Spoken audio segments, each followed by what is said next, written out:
Well, hello everyone, and welcome back to another episode of Running the Gauntlet. Today, we are moving right along forward with the Phase 3 gauntlets located within the Curse of the Vampire DLC, and that brings us to a very special gauntlet, which is the level 95 Genetic Warfare Gauntlet, which is a very interesting gauntlet because similar to one of the scenes that we've seen previously, this one has a select list of heroes that you can use, which is comprised of the Avengers, or heroes with the Avengers tag, which includes Black Panther, Wasp, Hawkeye, Black Widow, Falcon, Captain America, Iron Man, Thor, and Hulk. The team that I will be using today is going to be Hulk, Wasp, Captain America, and Black Panther because they're the characters that I feel are the strongest, or that at least I've had the best experience with when playing these characters. So let's jump right into the action, but before we do, make sure to drop a like on the video if you found it helpful and informative, and don't forget to subscribe for more daily content. So the first fight within this gauntlet is going to be a section where we need to defeat Colossus. That's the end goal. But there are a bunch of Sentinels that pop in as well, and they'll need to go out also. So that's going to be a total of 15 characters, because there's 14 Sentinels and Colossus himself, who shows up a little bit later. Now, this fight has the quirk of your HP slowly draining, and you do regain portions of your health proportional to the damage being dealt as you progress through the fight, which is really cool because you're really not going to have too much of an issue with not having enough health, because even throwing these cores counts as damage that you can recover back, and that is by far the best way to take out these Sentinels. So we'll continue to throw in some Sentinels further around, or throw the cores back at the Sentinels here, and Colossus shows up at about the midway point, so you do have to combat him alongside these different Sentinels. Colossus also has the Cursed attribute applied to him, which means that he is liable to give your team the Infected status, which will lead to the team ultimately taking more damage than might ultimately be necessary for this. We've got the Colossus down about a quarter of his health, and there's more of these Sentinels that are going to pop in. And as they do pop in, they generate with the Infected status, but upon becoming defeated the first time around, they are then reincarnated with a cursed attribute to them, or not the cursed one specifically, but you'll see this one has the gravity aspect. We've got the characters that have the electrical field, the slowed movement, the healing aura. All those types of fields will pop back up when taking on these Sentinels here. Also, Colossus tends to hit very hard, so you want to be cautious as you are taking him on. You may be better off focusing on Colossus directly to kind of help taking him down, and that core detonation actually did manage to stagger him out, so we can take on the remainder of these Sentinels without too much of an issue. And this last one, you've got to be really careful with. I mean, he's not always the last one, but in this case, he had the reflect damage attribute for any physical attacks, so make sure that you are being cautious as you attack into him. So after you have defeated that first leg of this gauntlet, we move on to the second leg, which is very difficult for three main reasons. The first is there is increased damage being dealt by both sides of the field, which includes these Sentinels, it includes Wolverine, who you need to take down. It is really just kind of an all-out slogfest. The second is that Wolverine tends to hit very hard, even harder than he normally would, which can be a little bit confusing and can certainly undermine your progress. And the third is you do have only 3 minutes and 30 seconds to defeat 30 enemies, with damage gradually increasing as the minutes go by. Now, that isn't too hard to do in and of itself once you have Wolverine out of the way, but it takes some finite planning to take him down to the point where he's no longer causing a nuisance. And for that, you really need to focus on a lot of synergy and ability attacks targeted at Wolverine specifically. Once he goes down, the rest of this fight goes very, very quickly. As the damage continues to increase, you will have increased efficiency of the core detonations as well, which will allow you to take down fully healthy Sentinels with a single core detonation. And because it is not specific to one specific enemy. You can even throw and detonate a core and take out multiple sentinels at once if they are clustered together. So that's what the rest of this section is going to be comprised of, with a couple of our extreme attack detonations every now and again. So let's take a brief moment and talk about some of the clear conditions you need to keep in mind to get the 4 different stars and the full rewards from this quest. The first one, of course, is running through all 5 stages of the Gauntlet and clearing through them once, which is a little bit of a challenge, but you should be able to manage that. I apologize for the corrupted footage that's blipping in and out there. The second criteria is you need to earn a score of 220,000 or more, which is fairly simple because, well, your score is going to increase the longer you run into the Gauntlet and the longer you continue running it. Honestly, you can reach that score at the end of a single run as long as you're playing your cards right. The third criteria, which we need to touch on, is getting a win streak of 10, which isn't terribly difficult, though there are some sections of the Gauntlet that can prove to be a challenge of that. You really just need to make your way through it twice. And we'll touch on that fourth and final criteria in just a moment, but it's now time to transition over to talk about the third wave of this Gauntlet, which is defeating 200 enemies, including Magneto. And if you're not careful, this can be the fight that resets your run, because Magneto hits incredibly hard. He has a lot of range to his attacks and will hone in on whichever character you are using, and he can take you from 80% health to dead in a matter of seconds if you are not careful. But he doesn't show up until about the midway point, so we'll want to continue to focus on the enemies that are dropping in here. There's not going to be really any mighty enemies that crop in. There's one every now and again, but the majority of them are standard grunts, so making the most of your abilities and synergies is going to do you a world of good. I highly recommend holding on to your extreme attacks until you can get the most out of them when Magneto's around, but I do detonate them a little bit early here because you can also regain that EX charge proportional to the damage that you're dealing, and if you're focusing on doing a lot of synergy attacks, you can get that really quite easy. Especially because a lot of these enemies do drop some EP restoration orbs, which will fully restore your EP gauge, which you can see one of them is the mass, or the larger glowing mass up in the top right hand area of the arena here. So whenever you're running low, just keep your eyes peeled for one of those, or walk around a couple of the smaller ones, as that'll be quite good. Captain America was getting quite low there, and his shield dash tends to be a very efficient use of the synergy attack, so I wanted to refresh his as we continued running through here. And we do have a couple of the Soulstone possessed warriors of Wakanda, and right at that 100 mark we have Magneto, who jumps in.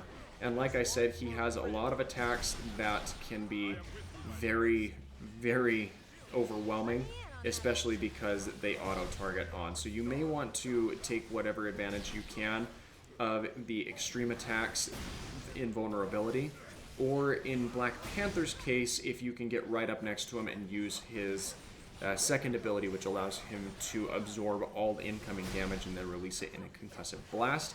That can be quite efficient at burning down Magneto as well if you're having a hard time with it. But we do have Magneto down and out of the way now, so we don't have to worry about him at all throughout the remainder of this run. We've just got to make sure that we get the remainder of the 50 enemies or so taken down. And we've got 5 minutes to do so. That's a very forgiving time constraint, so no concerns about meeting that requirement at all. Got a couple more synergies coming in here with the members of the team, and this is a good point where we can talk about the fourth and final criteria of the clear conditions, because that is using your extreme attacks a total of 60 times, which you want to use them about as often as you can anyway, because they are a very helpful source of incoming damage to the enemies that you're facing off against. And this one you can actually complete within 2 runs of the Gauntlet as well, so at most you'll need to beat every phase of this twice for a total of 10 total clears, which is the criteria for the previous clear condition and clear rewards there. So that's really quite helpful. We're now moved on into the fourth section of this Gauntlet, which is a Finite Time type mission, which does have the added benefit of us being able to restore time to that gauge as we continue to take out enemies and opponents in this fight. You want to make sure that you can use this rocket to take out these turrets in the front area. There's one initially right off the bat, and then you do have a second rocket which you can use to take out the other one. If you are unable to, or somehow missed that rocket throw, the Sentinel cores from the 2 Sentinels that have popped up here also make for a quite good detonation of those turrets, though I would recommend using them elsewhere, where and whenever you can. We've got some members of the hand that we're needing to fight into, and I'm holding on to my extreme attacks here because there's not a whole lot of enemies that we have to interface with between now and the final fight against Cyclops, which we'll touch on that once we get there. But in order to open up the progress phase of this fight, we need to make sure that we clear out the 20 enemies that are in this area here. Now, only about 15 spawn in initially, and as soon as you get towards the end of the final enemies that are spawned in, you actually have a couple of additional aim soldiers that will pop up from the area off here to the left next to some of these storage crates. And now you'll see what I mean with us having this final core and using that. But because I'd already used the rocket to take out the other turret, we were able to use this core in taking out some of these aim soldiers. And these are my least favorite of the aim soldiers for sure, just with the sheer amount of attack damage they deal. Another nice thing that is fun to have along with this is the fact that Captain America has his ability that increases the team's damage output, which really helps out with grinding through some of these fights. We're doing fine time-wise, so we'll now move on to the puzzle section here. And I've found that Wasp tends to do very well at this section. Really, any character that can web sling or fly is going to do quite well in this section, or even teleport if you had that available to you. But with the characters that we have available for this quest, teleportation is not an option.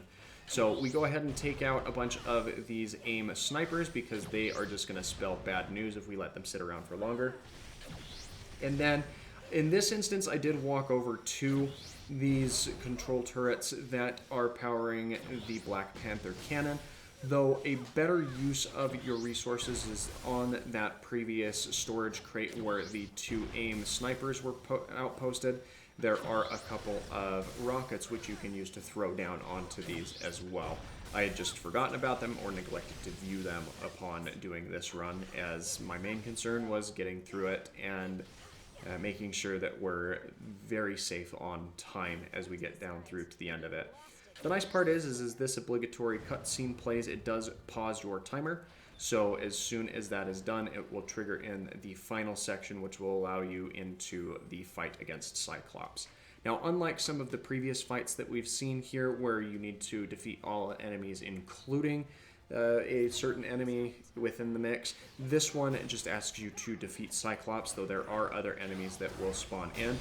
I found it best to use as many of your extreme abilities as you can against Cyclops. You should have them all online at this stage anyway, especially because Cyclops tends to hit quite hard with even his standard attacks, let alone his abilities. So as soon as we get him down to fully staggered or even mostly staggered, we are going to finish out some of his, or the rest of his health bar with all of our extreme attacks, because, well, you don't want to waste any time or resources on waiting around trying to take out Cyclops there. So that gets us through this 4th section and brings us into the 5th and final one, which I think is quite a lot of fun. This one involves us taking on 50 different enemies, almost exclusively of the Mighty and Mini Boss format.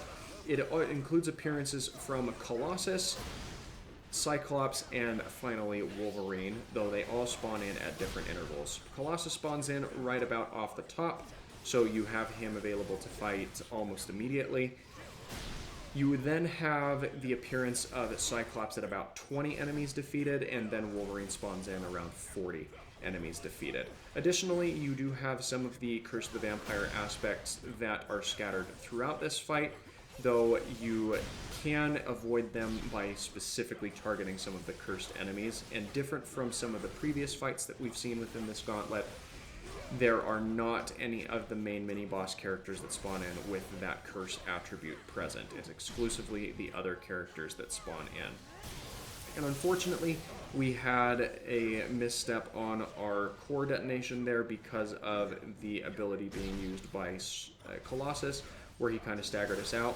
But we had a couple more Sentinels spawn in, and that's going to allow us to finish out, or mostly finish out, Colossus's health as he lies over here in a bit of a stupor. So that will clear up him, and we will then see Cyclops spawning in here in just a brief moment as soon as we have a few more opponents taken down. So this fight, or this section, does seem to be fairly straightforward. You want to rely as much on your abilities and synergies as you can. Hulk is a very clear choice for this type of run in particular because of his overall damage output. He synergizes very well with other members of the team, and it does quite well. One of the things that I like using Wasp for is the ability that she has of her Wasp Sting combined with the Tiny Tornado attribute, though it's not as efficient in some of these smaller enclosed areas, and having Captain America on the team actually kind of impedes that, as he can synergize with his shield attack, which can prevent your Wasp Stings from actually accessing the Tiny Tornado if they're used outside of a synergy format. Typically, I recommend using the Tiny Tornado as a standalone ability and then doubling into the Wasp Sting as a synergy attack. But again, this one does synergize with Captain America within this fight, so it's not ideal.